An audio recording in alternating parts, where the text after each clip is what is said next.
Dear listeners, welcome back to our channel. Today, we bring you a story that is gentle, meaningful, and deeply inspiring.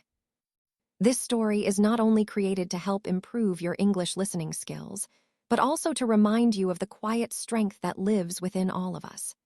As you listen, allow yourself to slow down, reflect, and connect with the message hidden between the words. Before we begin, take a moment to hold on to this thought. Your thoughts shape your reality. What you believe, what you focus on, and how you choose to see the world can change the way you experience life. Even in difficult moments, a hopeful mind and an open heart can guide you forward. So take a deep breath, relax, and listen with an open mind and heart. And now, let us begin. The title of today's story is The Power of Positive Attitude. In the heart of a valley, where the sun once danced on emerald fields, lay the village of Oakhaven. But for months, a relentless drought had gripped the land. The river was a cracked ribbon of dust, the crops withered, and the villagers' hearts grew heavy with worry. They gathered in the town square, their faces a mirror of the parched earth, their hope fading with each cloudless day. Then from her small cottage came Elara, the village's oldest and wisest resident. With a gentle smile that seemed to hold the warmth of 1,000 suns, she stepped onto a small wooden platform. "My dear friends," she began, her voice a soothing balm, "I see the weight you carry. The land is dry, yes, and the future seems uncertain. But let me tell you, the greatest drought is not of the earth, but of the spirit. Many years ago, when I was but a girl your age," Elara continued, pointing to a young woman in the crowd, "our village faced a similar trial. The sky was a ceaseless blue, and despair was a thick fog that choked our joy. I remember standing with my own grandmother, looking out at the same dry riverbed you see today. I was filled with fear, but she stood tall, her eyes fixed not on what was, but on what could be. Every day, my grandmother would go to the riverbank. She wouldn't weep or complain.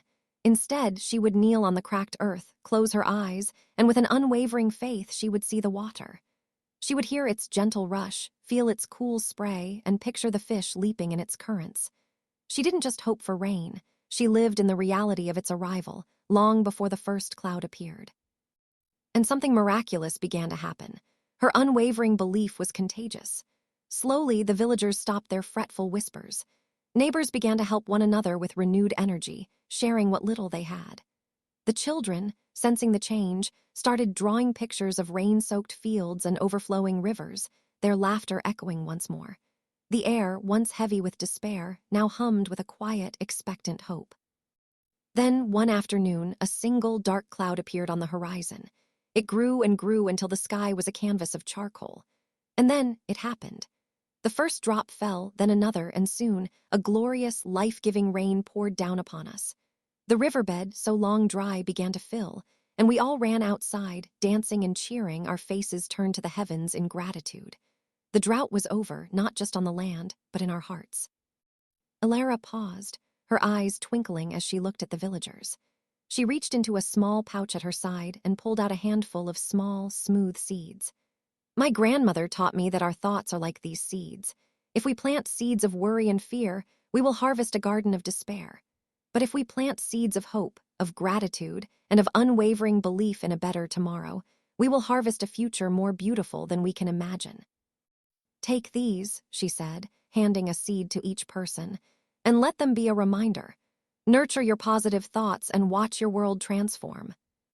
The villagers took the seeds, a newfound light in their eyes. They began to speak of the coming rain, of the bountiful harvest, and of the strength of their community. And so it was that the village of Oakhaven, through the simple yet profound power of positive thinking, did not just survive the drought, but thrived.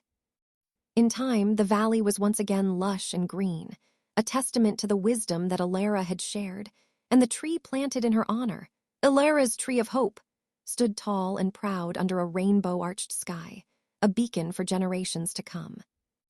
The end. Thank you for listening to today's story. We hope it gave you a moment of peace, reflection, and inspiration.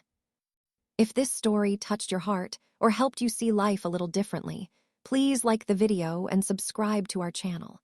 Your support helps us continue sharing meaningful stories that inspire, comfort, and guide listeners around the world. Stay connected with us to listen to a new story every day.